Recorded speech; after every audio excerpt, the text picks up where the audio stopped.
What the fuck is up, worms? Welcome back.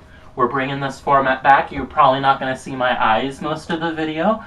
You're going to see my background shelves here, but today I'm celebrating a special occasion. So the day I'm going to upload this, the 27th, it's the 26th as of the recording here, but, wow, this shirt is not that flattering on me.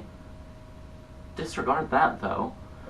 So on the 27th, 5 years ago today, so 2019, crazy to think that was 5 years ago, Jesus Christ. But on this day, I received my prescription for my first ever dose of spironolactone and estradiol. I think that's how you say that. And I didn't take my first dose until midnight of the 28th, I believe.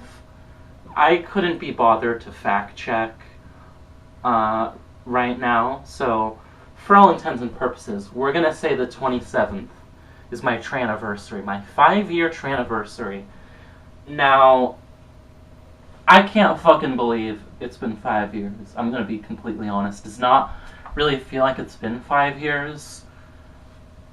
It doesn't even feel like it's been any more than 2 years, and before I know it, it'll have been like 10 years, maybe more.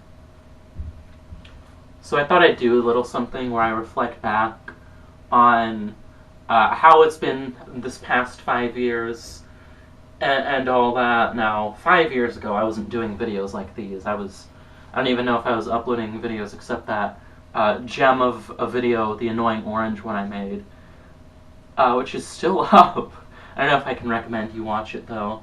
So, if I could go back and talk to me from 5 years ago, what would I tell myself? Probably, first thing I can think of right off the top of my head, I can tell myself is that this is not gonna solve all your problems. It is not going to make your life automatically better. It'll improve it in some ways. You know, it'll definitely, be better for your well-being knowing that you're blocking the testosterone that your body produces. But it's not going to solve your problems like I thought it would before I started. I'd been trying to get it for a year, but, the place I was, kind of sent to was actually just not good, at all. They didn't even, do endocrinology. I don't know if it was, in general, or even for trans women. I don't know why I was directed there by my local, sort of gender health center that we have here. I don't know why that's where they directed me, of all places, but that's besides the point. Yeah, with all the work I put into just trying to get on estrogen, all the calls I had to make that told me they were processing my referral, that they hadn't even received my referral, only to find out that the referral was fucking meaningless in the first place. I might have hyped it up a little more in my head.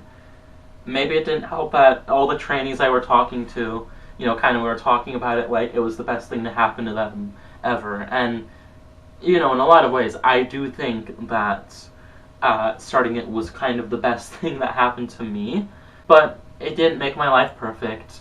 Still couldn't hold a job, still lived with my shitty parents, still had unmedicated ADHD, which was causing me so much fucking problems I did not realize until so much later. A little less than a year later, I had a bit of a situation where, I don't know if you remember early 2020, but it was not an easy time for many people, myself included. There was, the whole COVID thing that was ruining people's lives. I was out of a job because of that. They were kind enough to pay me for until August of that year. For some reason, I couldn't really tell you. I wasn't doing anything at all, but that did help me get through it. I was still living with my parents at this time, of course, so I didn't necessarily need it. But this is where I'm going to get to, is that my dad had told me in January of that year that I would need to find a place to move to by July. But according to him, he wasn't kicking me out. No, he was just...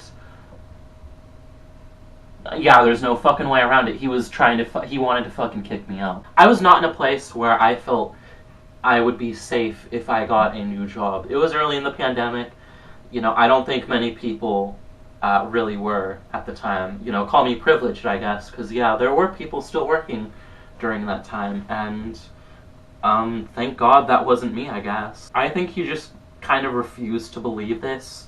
My parents are kind of a whole other story. I don't think I'll ever get into that on this channel, but kind of refused to believe how bad the house market was at that point. Kind of refused to believe there was a whole global pandemic thing going on at that point.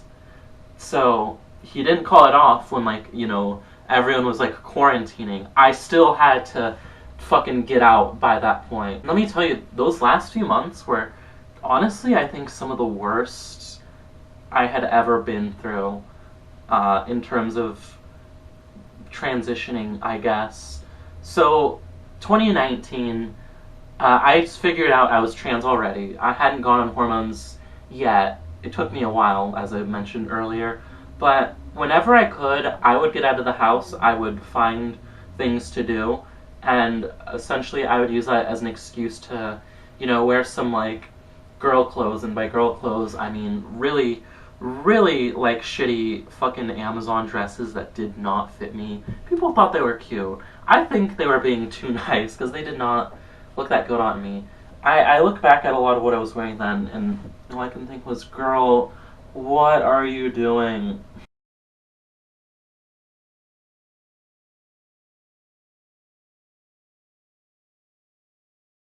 Of course, though, I couldn't do that when COVID hit.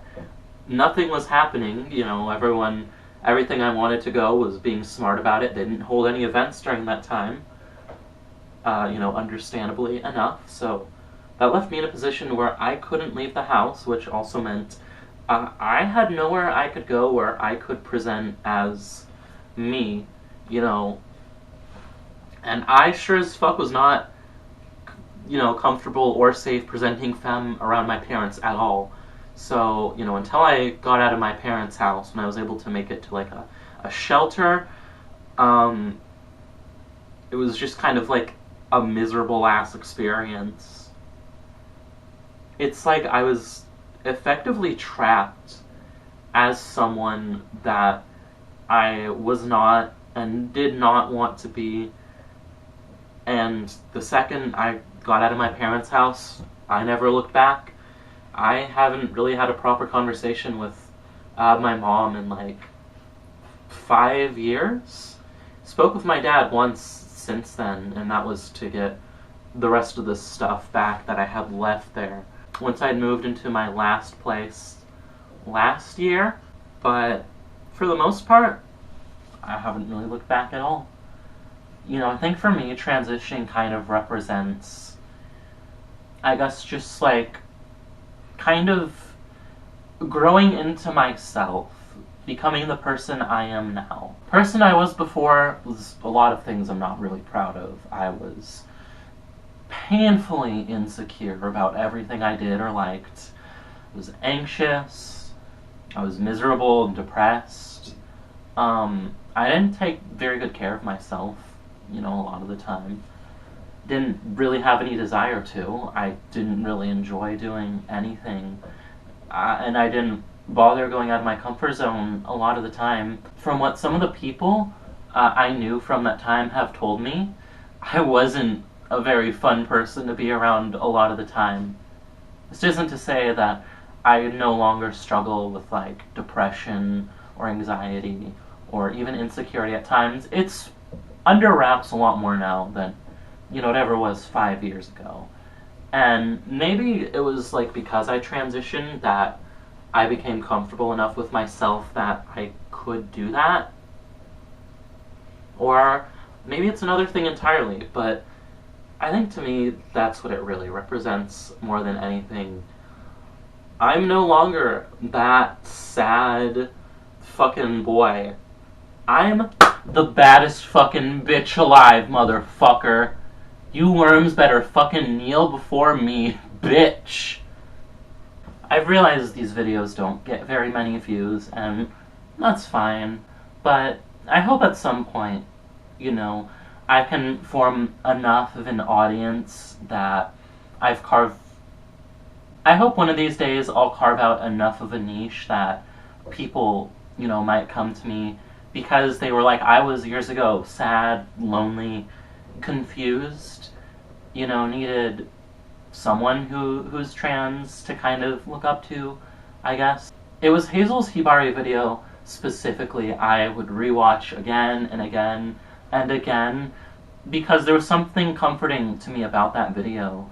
There was something comforting to me about that video that made me feel less alone and invisible in a time where I felt that more than anything. I think seeing a trans woman, someone as gorgeous as Hazel, by the way, talking about Hibari, kind of the trans anime, how it relates to, kind of the trans experience as a whole.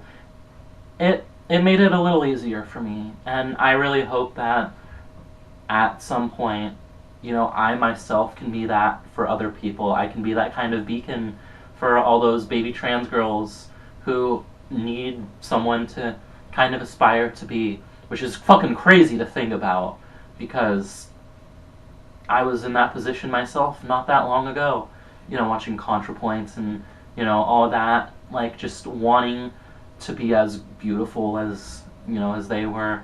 And by they, I don't mean Contra. I'm not, calling Contra they, them. I mean, more trans, YouTubers as a whole. But I want to be that guiding light for all those lost trans people who need someone to look up to. I hope that I can reach that audience someday. The people who really fucking need it the most. Especially with all the bullshit that's been going around recently. I said I'd try not to talk about politics that much on this channel for my well-being, but with the fucking results of the most recent election in the US, I think, a lot of us kind of need something like that. The reason I delete the very few YWNBAW comments I get, for those of you who don't know, that stands for You Will Never Be a Woman. It's quite popular on 4chan.org, but they don't really hurt me, but the reason I delete them is because I don't need that kind of shit in my comments. For anyone who is in that position I was not so long ago, I don't need them fucking, looking through those comments and seeing these fucking brain-dead dipshits copy-pasting the same shit that they got from somewhere else, and those people, copy-pasted from somewhere else, and so on and so forth. So if you're one of those people and you've somehow made it this far, your words don't hurt me. You're just retarded. So that's about everything I've been wanting to say about how life's kind of been the past few years in terms of transitioning, at least. So here's to another 5 more years of transitioning, or having been transitioned by that point, maybe? I don't really know. Thank you again for watching, though, and never forget, especially if you're the baby trans girl that I was 5 years ago, we rule the fucking world. Trans girls rule the fucking world. Thanks for watching.